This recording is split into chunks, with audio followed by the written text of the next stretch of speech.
Indonesia gagal lolos ke Piala Dunia usai kalah dari Irak 1-0. Siapa yang harus bertanggung jawab?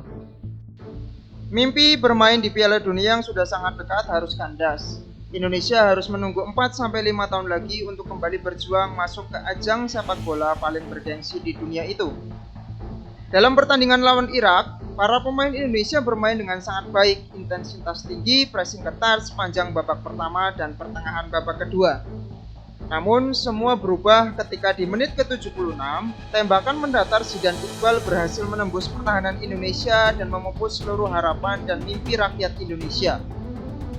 Indonesia berakhir dengan 2 kekalahan, yakni kalah 3-2 ketika takluk dari Arab Saudi dan kalah 1-0 ketika kalah lawan Irak. Yang jadi perhatian saya adalah taktik dan keputusan Patrick Kluivert di pertandingan pertama lawan Arab Saudi. Dia mencadangkan Tom Hai yang dikenal sebagai profesornya lini tengah Indonesia dan justru memasang Mark Klok sebagai starter tanpa ada alasan yang jelas. Apakah Tom Hai cedera? Atau mungkin Mark Klok yang sedang berkembangan pada saat latihan? Tidak ada keterangan dari Patrick Kluivert pada saat konferensi pers usai pertandingan. Hal ini terbukti ketika gol pertama dari Arab Saudi yang dicetak oleh Saleh Abu Al-Samad yang awal mulanya dari kegagalan Mark Klok untuk menyapu bola dengan sempurna. Bola sapuan Mark Klok marah jatuh ke Saleh dan lewat penetrasi melewati beberapa pemain, Saleh berhasil menjebol gawang Indonesia lewat tendangan mendatar ke pojok gawang yang tidak bisa diselamatkan oleh Martin Paes. Performa Yakob Sayuri juga dinilai tidak terlalu apik. Yakob yang aslinya bermain sebagai seorang winger malah dipasang sebagai bek kanan oleh Kluivert.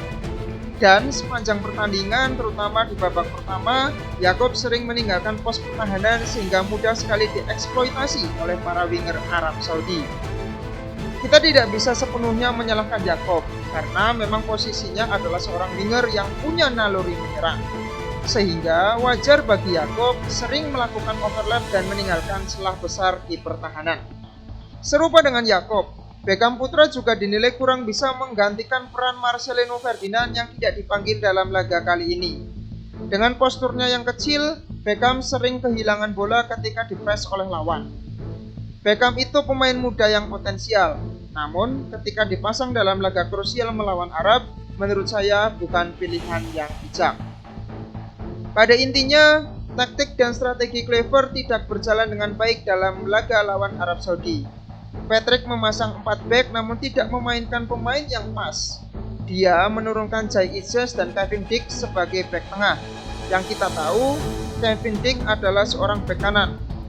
Padahal ada Rizky Ridho dan juga Justin Hubner di bangku cadangan. Kalau memang mau tetap pakai 4 bek, duetkan Jai Izzes dan Rizky Ridho atau Justin Hubner. Kevin Dix digeser ke kanan untuk menggantikan Yakob. Hal yang berbeda terjadi ketika pertandingan melawan Irak. Walaupun hasilnya kalah, timnas Indonesia memberikan permainan yang sangat bagus. Mereka bahkan unggul penguasaan bola melawan Irak yang dikenal sebagai lawan yang kuat di Asia. Para pemain bekerja dengan sangat keras, terutama Kevin Dix dan Kapten Verdonk. Namun, hasil pertandingannya tetap memaksa Indonesia untuk tersingkir di putaran keempat kualifikasi Piala Dunia 2026. Kembali lagi ke pertanyaan awal, siapa yang harus bertanggung jawab? Apakah Patrick Kluivert yang dinilai gagal dalam taktik dan strategi terutama saat lawan Arab? Atau justru Erick Thohir selaku Ketua PSSI sekaligus Kemenpora yang melakukan keputusan krusial mengganti STY dengan Kluivert di bulan November tahun lalu?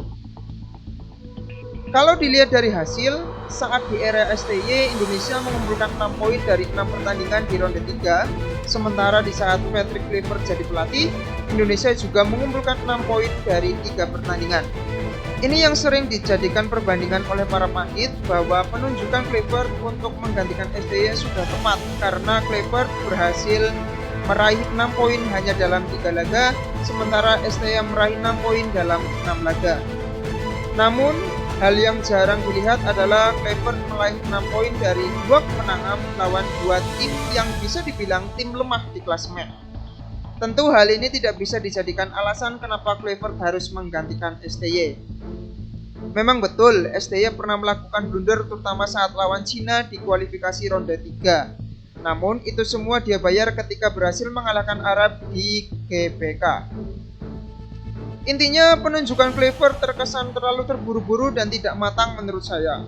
Apalagi saat itu publik sedang happy saat di era STY tren timnas sedang bagus. Dibuktikan berhasil mengalahkan Arab Saudi di GBK.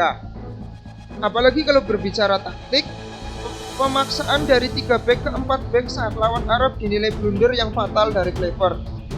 Memang saat uji coba lawan Lebanon, Clever memasang 4 back dan itu works, berjalan dengan baik. Namun, sekali lagi itu adalah uji coba. Pressure pertandingan uji coba dan kompetisi asli itu jauh berbeda. Dan itu terbukti saat timnas bermain lawan Arab. Para pemain terlihat sekali tidak bermain seperti biasa. Jarak antar lini terlalu jauh dan pemain terlihat sangat gugup dan grogi sehingga tidak bisa bermain lepas. Belum lagi taktiknya tentang pemasangan pemain di mana Yakob dimainkan jadi bek kanan padahal posisi aslinya winger, lebih memilih Mark Locke dan Beckham Putra jadi starter padahal jam terbang mereka dengan timnas tidak lama, ataupun mencadangkan pemain inti seperti Rizky Ridho dan Justin Hunter yang jadi pilar utama untuk mengawal gawang Indonesia dari kebobolan. Kalau menurutmu gimana? Apakah Patrick Kluivert sudah pantas dipecat? Atau justru kalian termasuk orang yang menganut slogan percaya proses setelah sekian lama berproses?